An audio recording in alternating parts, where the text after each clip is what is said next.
అండి, ఈరోజు ఎంతో ముఖ్యమైన విషయాన్ని గురించి మీకు తెలియజేస్తానండి.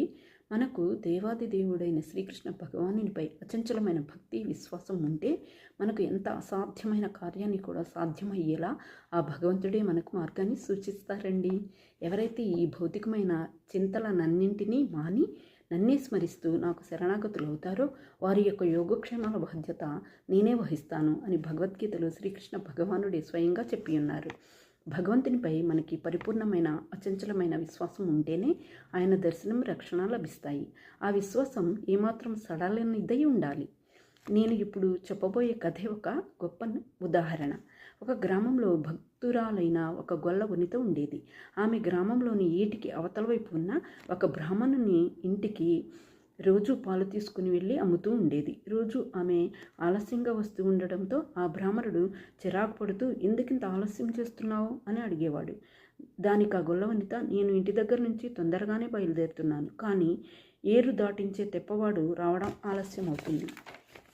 ఒకవేళ అతను త్వరగా వచ్చినా ఏరు దాటే వాళ్ళంతా చేరుకునేసరికి ఆలస్యం అవుతుంది అని చెప్పింది.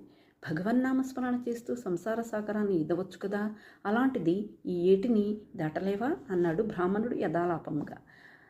అలా అనగానే ఆ గొల్లవనిత ఇదేదో బాగుందే అనుకుంటూ వెళ్ళిపోయింది. మర్నాడు గొల్లవనిత ఉదయాన్నే పాలు తీసుకురావడం చూసి బ్రాహ్మణుడు, ఎప్పుడూ లేనిది ఈవేళ ఇంత ముందుగా వచ్చో అని అడిగాడు. దానికి ఆ గొల్లవనిత, మీరు చెప్పినట్లే నేను దేవుని పేరు తలుచుకుంటూ ఏరు దాటి వచ్చేశాను, నాకు ఇంకా తెప్పవాడితో పని లేదు అని చెప్పింది. అలా చెప్పగానే బ్రాహ్మణుడికి మతిపోయింది. అయితే నువ్వు ఏరు ఎలా దాటావో నాకు చూపిస్తావా అని అడిగాడు. ఓ, దానికేం భాగ్యం, నాతో రండి అని ఆ బ్రాహ్మణుణ్ణి ఏటి వద్దకు తీసుకువెళ్ళి మీరు రండి అంటూ తాను ఏటి మీద నడుచుకుంటూ వెళ్ళిపోసాగింది. కొన్ని అడుగులు వేసి వెనక్కి తిరిగి చూసేసరికి బ్రాహ్మణుడు పంచె పైకెత్తుకొని ఏటిలో దిగడానికి అవస్థలు పడుతున్నాడు. వెంటనే గొల్లవనిత, అదేంటి స్వామి, దేవుడి పేరు తలుచుకుంటూ ఏరు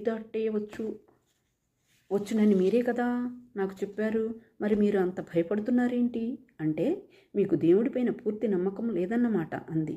నిజమే కదా, భగవంతునిపై భక్తురాలైన గొల్లవనితకున్న విశ్వాసం ఆ బ్రాహ్మణుడికి లేదని వెల్లడవుతుంది.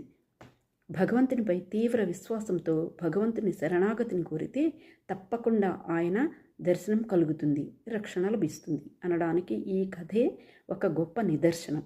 హరే కృష్ణ.